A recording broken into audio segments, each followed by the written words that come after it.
Partai Keadilan Sejahtera punya pimpinan baru yang diputuskan melalui musyawarah Majelis Syura pada 3 hingga 4 Juni 2025. Siapa saja mereka dan bagaimana track record-nya? Akankah nakoda baru ini sanggup membawa parpol ini kembali berjaya dan mengembalikan marwah PKS sebagai partai berbasis massa Islam? Dua pucuk pimpinan PKS adalah Muhammad Sohibul Iman yang terpilih menjadi Ketua Majelis Syura, serta Al-Muzammil Yusuf ditetapkan sebagai Presiden PKS 2025-2030. Di PKS, posisi Presiden setara dengan Ketua Umum. Sohibul Iman merupakan kader senior PKS yang pernah menduduki sederet posisi strategis, yaitu Presiden PKS pada 2015-2020 menggantikan Anies Mata dan Wakil Ketua Majelis Syuro PKS 2020-2025. Sedangkan Muzammil adalah deklarator dan mantan Ketua Umum PKS 2002-2003. Ia juga pernah menjadi Ketua DPP PKS Bidang Politik, Hukum, dan Keamanan 2020-2025. Di Legislatif, Muzammil pernah duduk sebagai anggota DPR beberapa periode.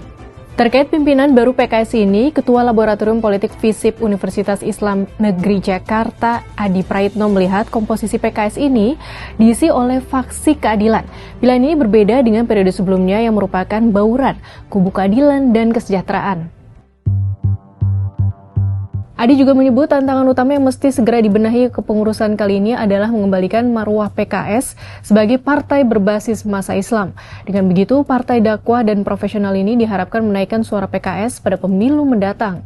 Nah, selain dua hal tadi, publik juga pastinya menanti sikap kritis PKS di parlemen yang kian tidak terlihat seusai bergabung dengan pemerintahan Presiden Prabowo Subianto. Padahal, PKS dikenal sebagai partai Islam yang kritis, transformatif terhadap pemerintahan. Hal lain yang bisa digarap PKS ke depan yaitu juga harus mampu memperbesar ceruk pemilih dari luar pemilih Islam. Tugas pengurus yang baru itu juga harus bisa mengonsolidasi basis pemilih agar kian kuat dan mengakar. Dan yang tak kalah penting ialah memunculkan calon presiden atau wakil presiden dari kalangan internal.